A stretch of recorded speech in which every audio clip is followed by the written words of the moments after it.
Hello friends, welcome to another video. This is going to be my March of the Mammoths video. And before I get into that, my hair, it's pulled back. It's oily, not just greasy. Like it was greasy, but then I put oil on it because I'm trying to be a hair care person. Realistically, I'm just trying to finish up hair products that I have. But I don't know, I'm like very self-conscious whenever I have my hair pulled back. Even though I like how it looks. I think it makes me look business, professional. Like I have something to do, something serious to do. However, I also feel, I don't know, like to me it feels a little bit weird. And so I'm a little bit afraid to have to edit this video because I'm filming this in January because I'm gonna be gone. I'm not gonna be at my place in February. And so I don't have to take all these big books with me, obviously, to like film, but I also want to have books to show you. So I'm pre-filming, very organized. But yes, so that, I don't know what I'm trying to say. I'm just trying to say my hair. I'm trying to acknowledge that like, this is like an insecurity of mine, and yet I'm here doing it and overcoming it with you guys. So, sneak preview. Getting back to everything, March of the Mammoths, what's going on? So March of the Mammoths is like a challenge wherein one tries to read mammoth books, which are books that are more than 800 pages in length. That is challenging for me. I have so many books that are like 400 pages, and I always look at them and I'm like, oh my god, what a long book. And I'm like, wow, that's half of what I need to read. I am not prepared. I did one of these videos previously, like 2 years ago, and I don't even think I read any of the books that I talked about. So my goal this time is to at least finish one of these books in March. I'm hoping I can finish 2 of these books by the end of March, because one of them I'm planning on taking with me. I have one mammoth book I'm taking with me to North Carolina that I hope to read there. We will see what happens. We will see how I get along with reading. Yeah. To start with, normally I do my currently reading at the end of the video, but now I'm going to do it here because this is kind of not a true mammoth. It is only 700-ish pages long, but it is The End of August by Eiji. I am around like 250 pages in, and so far this has been going really well. Definitely a test. I'm hoping to finish this before I have to go to North Carolina, so I don't have to lug it with me along with the other books I'm taking. But yes, I am doing pretty well on this. I always feel so discouraged when I'm like, oh wow, I'm not that like far in. And I'm like, that's like a book. Like there are books that are that length, so I should feel not upset with the length to go, but happy with the distance I've traveled so far. I also kind of tend to forget, like with longer books, it takes a while to get into the like true pacing of the book, and so you kind of don't know where you're going, right? Like I know if I'm like halfway through like a book that's 200 pages, I know like where I'm going to probably be along like the arc of the story, right? However, with these it's a little bit harder because there is so much like exposition detail that they try to give you to set up like the larger story. So I'm like, am I still in the exposition? I don't think so. I think I'm finally getting into more of the meat of the story. But yes, so this I'm hoping to have done. I have to read like 50 pages a day, so what that means is I'm definitely not going to read 50 pages a day. I'm just going to try and catch up on the weekends. So that's what I'm planning. Then for the other books that I have, which are my true mammoths. I'm trying to get a thumbnail. Should I keep this in the video? I think it's funny. For the true mammoths. Now here are my true mammoth books, starting with the one that I'm taking with me to North Carolina to read, and that is Musashi by Eiji Yoshikawa. This is 950-ish pages. I am 150 pages in. I previously read this book. One of the reasons why I want to take this with me is that it is a very fast-paced read. It's really action-oriented. It goes by really quickly, which I just said 3 synonyms for the same thing. It's fast-paced, we get it.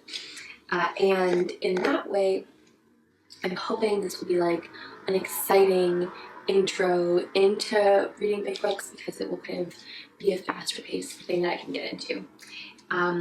I do really like this. I think it's exciting to kind of read something that's very different from my normal style, where I'm not normally reading these very actiony, like samurai fighting stories. Yeah. I also want to kind of look into the history of this book because this book was published, I think, in the 70s, but it's about an older time, and I always find that whenever you get those books, it's good to look into some of the surrounding conversation about why is this book being written in this way? Is there something political that's trying to be addressed? I know the Divine Comedy, that's something that's very big. The author, Monte, I think, he was commenting on political corruption and sort of using this book as a way to address that in this subversive way. And so I'm wondering, when this book was written, was it written when it was published? A. B. When it was written, what was it trying to comment on? Was it trying to comment on something social that was happening and using a previous time period to do so? So that's book one. Book two, which I do think will be my actual March read, is War and Peace by Leo Tolstoy. What is this, like 2,000 pages? No. Oh my god, I'm such an idiot. 2,000 pages. It's like 1,000 something. And I have finished volume one. So volume one is done. So I'm on volume two, around 300 pages in. So yeah, that's part of the reason I'm doing this, because I'm already started on this book. You'll see that as a theme here. Most of these books I've started.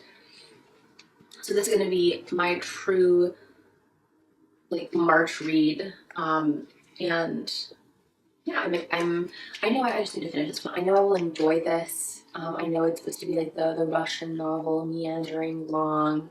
And yeah, so I'm excited. A little daunting because I've had this kind of percolating for a while.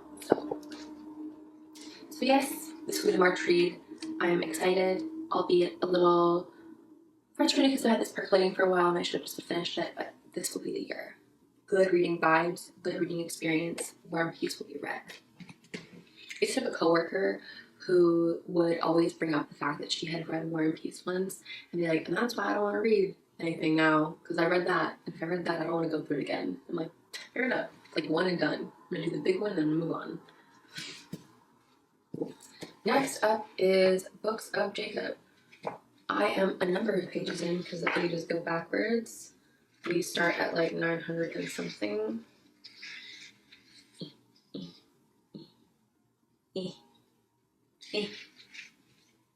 Yeah, we start at 900 and something and we go to 1.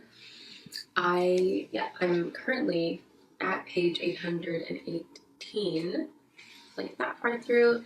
This again, because I'm gonna probably focus on War and Peace in March, this will be a later book, but I have wanted to pick up other books by Olga Tokarczuk.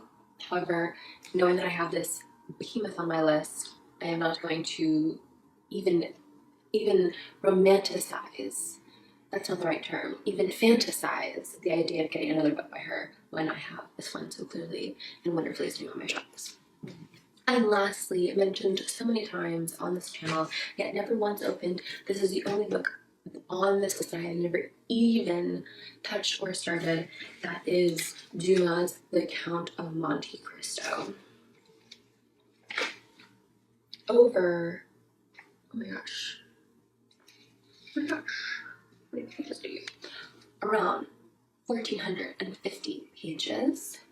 This book has been sitting on my shelves, and I know I love it. I also, from what I understand, this is a little bit more like Musashi, where it's a little bit more action-oriented, a little bit more stuff's going on. It was serialized, so I can expect a very, like, something that would be fast-paced in that it had to keep up in this serialized way of, like, every single chapter had to excite the reader. So I'm hoping that that plays in this and that this is going to be an easy read for me. So yes, I'm hoping that this ends up being an easy read for me, something that I can get through relatively, oh my gosh, I grabbed my hair, relatively quickly.